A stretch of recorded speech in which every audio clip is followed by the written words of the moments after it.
Huwag kang masyadong maaga sa lugar na ikaw lang mag-isa. Story time. Ako si Arturo, isa akong sakristan at kwera ko sa simbahan. Noong 14 years old ako, nangyari to. Isang normal na araw lang para sa akin to. Pero dito ko na pala mararanasan ang isang nakakatakot na karanasan ng buhay ko. Alauna ng tanghali to at sarado na ulit ang simbahan ng mga oras na to dahil katatapos lang ng misa ng alas 12 ng tanghali. Pero ako, pumasok na ako ng simbahan para mag-practice ng kanta na kakantahin at tutugtugin ko para sa misa mamayang alas 5 ng hapon.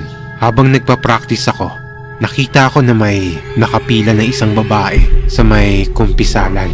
Nagtaka ako dahil ang kumpisal nagsisimula bago ang misa at hindi pagtapos ng misa. Kaya nag-ayos ako at nilapag ko yung mga hawak ko para lapitan yung babaeng yon para sabihin sa kanya na walang kumpisal ng ganitong oras.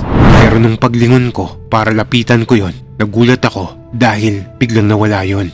Inisip ko na baka nasa gilid lang siya ng kumpisalan nakapwesto. Kaya lumapit ako doon para tingnan kung nandun nga yon sa may gilid o baka umalis na yon. Pero nung malapit na ako sa kumpisalan, nagtaka ako kasi nakabukas yung ilaw ng kumpisalan ng kwarto kung saan pumapasok ang mga pare.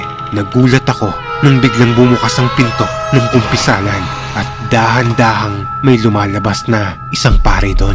Pero ang nakikita ko pa lang ng mga oras na to ay yung kasuotan ng pare na yon. Pero laking gulat ko nang paglabas nun, bumungad sa akin ang buong anyo nun. Wala yung ulo at nakalutang yon na animoy damit lang pero may mga kamay yon. Sa sobrang gulat at takot ko, kumaripas kagad ako ng takbo at dumiretso ako sa likod ng altar ng simbahan namin kung saan ako pumasok.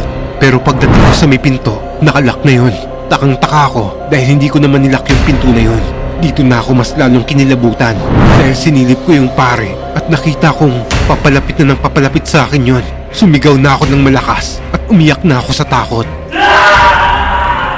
Nang biglang bumukas yung pinto ng CR at lumabas yung caretaker ng simbahan.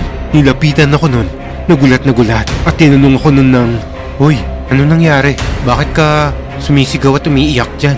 Kinuwento ko sa kanya yung nakita ko. At sinabi na lang sa akin nun na pangalawa na raw akong nakakita at nakaranas nun. Parehong-pareho raw kami ng kwento ng unang nakakita ng pugot ng ulo ng pare na yon.